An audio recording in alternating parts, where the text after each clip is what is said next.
નમસ્કાર, દૂરદર્શન સમાચારમાં આપનું સ્વાગત છે। આતંકવાદ અને સરહદ પરની તાજા સ્થિતિ અંગે સૌને અવગત કરાવવા માટે કેન્દ્ર સરકારે સર્વપક્ષીય બેઠક બોલાવી છે। બેઠકમાં કેન્દ્રીય ગૃહમંત્રી રાજનાથ સિંહ, વિદેશ મંત્રી સુષ્મા સ્વરાજ, વિપક્ષી પાર્ટીઓ સહિત તમામ દળોના નેતાઓને ચીન સાથે ચાલી રહેલા તણાવ અને કાશ્મીરની પરિસ્થિતિ અંગે જાણકારી અપાશે। આ સિવાય બંને વરિષ્ઠ મંત્રીઓ સરકારે કરેલી કાર્યવાહીનો સમગ્ર વિવરણ પણ વિપક્ષ સમક્ષ રજૂ કરશે। બીજી તરફ સર્વપક્ષીય બેઠક પહેલા સરકારના મંત્રીઓની ગૃહમંત્રી રાજનાથ સિંહના નિવાસ સ્થાને એક બેઠક યોજાઈ હતી। રાજનાથ સિંહની અધ્યક્ષતામાં યોજાયેલી આ બેઠકમાં નાણામંત્રી અરુણ જેટલી અને વિદેશ મંત્રી સુષ્મા સ્વરાજ પણ સામેલ થયા હતા। બેઠકમાં રાષ્ટ્રીય સુરક્ષા સલાહકાર અને વિદેશ સચિવે પણ ભાગ લીધો હતો। મહત્વનું છે કે આગામી 17 જુલાઈથી સંસદનું મોન્સૂન સત્ર શરૂ થઈ રહ્યું છે, ત્યારે કેન્દ્ર સરકાર આ તમામ સંવેદનશીલ મુદ્દાને વિપક્ષ સમક્ષ રજૂ કરીને આમ સહમતિ બનાવવાનો પ્રયત્ન કરશે। જમ્મુ કાશ્મીરના અનંતનાગ ખાતે અમરનાથ યાત્રીઓ પર હુમલો કરી ચૂકેલા આતંકવાદીઓને શોધી કાઢવા સુરક્ષા દળો દ્વારા અભિયાન જારી છે। જોકે ત્રાસવાદી હુમલા છતાં અમરનાથ યાત્રીઓના ઉત્સાહમાં ઓટ નથી આવી। જમ્મુ કાશ્મીરના મુખ્યમંત્રી મહેબૂબા મુફ્તીએ જણાવ્યું છે કે આ હુમલા પછી સમગ્ર કાશ્મીર આતંકવાદીઓના વિરોધમાં ઉતરી પડ્યું છે। કાશ્મીરમાં કાશ્મીરિયત હજી જીવી રહી હોવાનો આ પુરાવો છે।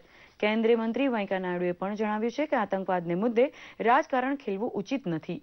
તમામ રાજકીય પક્ષોએ એક સાથે ઊભા રહીને આ આતંકવાદને જવાબ આપવો જોઈએ। દેશના અનેક વિસ્તારોમાં ભારે વરસાદે તારાજી સર્જી છે। આસામ, અરુણાચલ પ્રદેશ અને મણિપુરમાં ભારે વરસાદને કારણે આવેલા પૂરના કારણે 80 લોકોનો ભોગ લેવાઈ ચૂક્યો છે। માત્ર આસામમાં જ મૃત્યુ આંક 45 પહોંચ્યો છે। પૂર્વોત્તરની 14 નદીઓ ભયજનક સપાટીથી ઉપર વહી રહી છે।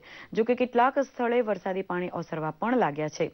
કેન્દ્રીય રાજ્યમંત્રી કિરણ રિજિજુએ આસામના પૂર અસરગ્રસ્ત વિસ્તારોની મુલાકાત લીધી હતી। તેમણે આસામ સરકારને આશ્વાસન આપ્યું છે કે કેન્દ્ર તરફથી હરસંભવ તમામ સહાય પૂરી પાડવામાં આવશે। આ સિવાય રિજિજુ અરુણાચલ પ્રદેશના પૂર અસરગ્રસ્ત વિસ્તારોની પણ મુલાકાત લીધી હતી। અરુણાચલ પ્રદેશમાં ભારે વરસાદને કારણે 8 મકાનો ભૂસ્ખલનના ચપેટમાં આવી જતા 14 લોકોના મોત નીપજ્યા હતા। પૂર અસરગ્રસ્ત લોકોની મદદ માટે એનડીઆરએફ સહિતની ટીમ સતત કાર્યરત છે। ઉત્તર પ્રદેશમાં પણ અનેક નદીની જળ સપાટી વધી રહી છે। વારાણસીમાં ગંગાના જળસ્તરમાં સતત વધારો જોવા મળી રહ્યો છે। ઉત્તરાખંડમાં પણ અનેક શહેરોમાં ભારે વરસાદ પછી પૂર જેવી સ્થિતિ સર્જાઈ છે। કેટલાય સ્થળોએ ભૂસ્ખલનને કારણે અનેક જગ્યાએ માર્ગો બંધ થયા છે। જમ્મુ કાશ્મીરમાં પણ ભારે વરસાદ થતા ભેખડો ધસી પડવાના સમાચાર મળી રહ્યા છે। સૌરાષ્ટ્ર, કચ્છ સહિત સમગ્ર ગુજરાતમાં ચોમાસું ફરી સક્રિય થઈ ચૂક્યું છે।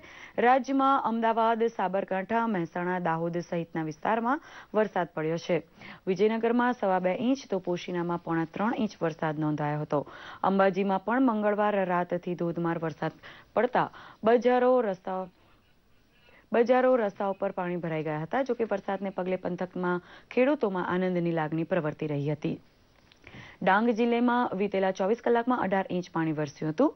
સાપુતારા ખાતે 5 ઇંચ તો વઘઈ તાલુકામાં 70 મિલીમીટર વરસાદ નોંધાયો હતો। રાજસ્થાન અને મધ્યપ્રદેશમાં ડિપ્રેશનની સ્થિતિ સર્જાઈ હોવાથી વરસાદ ગુજરાત તરફ ફંટાયો છે। આગામી 5 દિવસ સુધી રાજ્યમાં ચોમાસું જામેલું રહેશે અને ભારે વરસાદની આગાહી છે। હવામાન વિભાગ દ્વારા સૌરાષ્ટ્ર, કચ્છ સહિત સમગ્ર ગુજરાતમાં ભારેથી અતિભારે વરસાદની શક્યતા વ્યક્ત કરાઈ છે। આ ઉપરાંત રાજ્યમાં ગાજવીજ સાથે સાર્વત્રિક વરસાદનો બીજો તબક્કો શરૂ થવાની આગાહી હોવાથી સરકાર દ્વારા તંત્રને એલર્ટ કરી માછીમારોને દરિયો ન ખેડવાની સૂચના આપવામાં આવી છે।